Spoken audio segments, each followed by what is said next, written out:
Nehemiah 4. Plot to stop the rebuilding of the wall. Now when Sanballat heard that we were building the wall, he was angry and greatly enraged, and he jeered at the Jews. And he said in the presence of his brothers and of the army of Samaria, "What are these feeble Jews doing? Will they restore it for themselves? Will they sacrifice? Will they finish up in a day? Will they revive the stones out of the heaps of rubbish, and burned ones at that?" Tobiah the Ammonite was beside him, and he said, "Yes, what they are building. If a fox goes up on it, he will break down their stone wall." "Hear, O our God, for we are despised. Turn back their taunt on their own heads, and give them up to be plundered in a land where they are captives.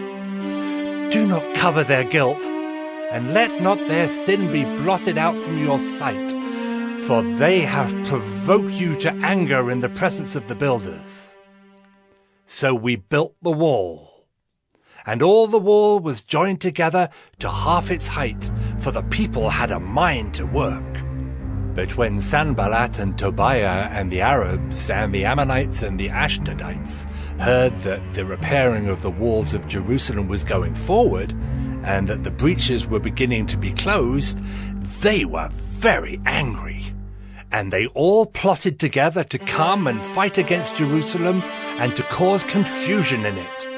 And we prayed to our God and set a guard as a protection against them day and night. In Judah it was said, "The strength of those who bear the burdens is failing. There is too much rubble. By ourselves we will not be able to rebuild the wall." And our enemies said, "They will not know or see till we come among them and kill them and stop the work." At that time the Jews who lived near them came from all directions and said to us 10 times, "You must return to us." So in the lowest parts of the space behind the wall, in open places, I stationed the people by their clans, with their swords, their spears, and their bows.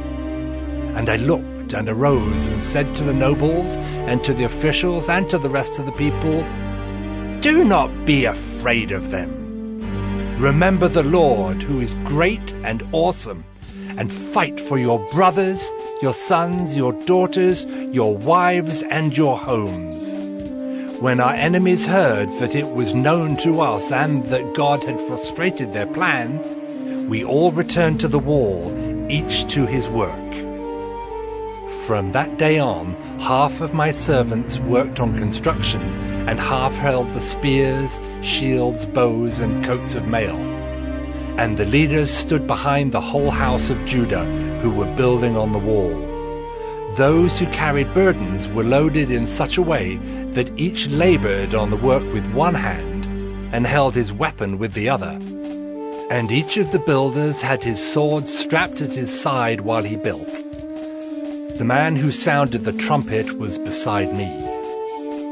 And I said to the nobles and to the officials and to the rest of the people, "The work is great and widely spread, and we are separated on the wall, far from one another.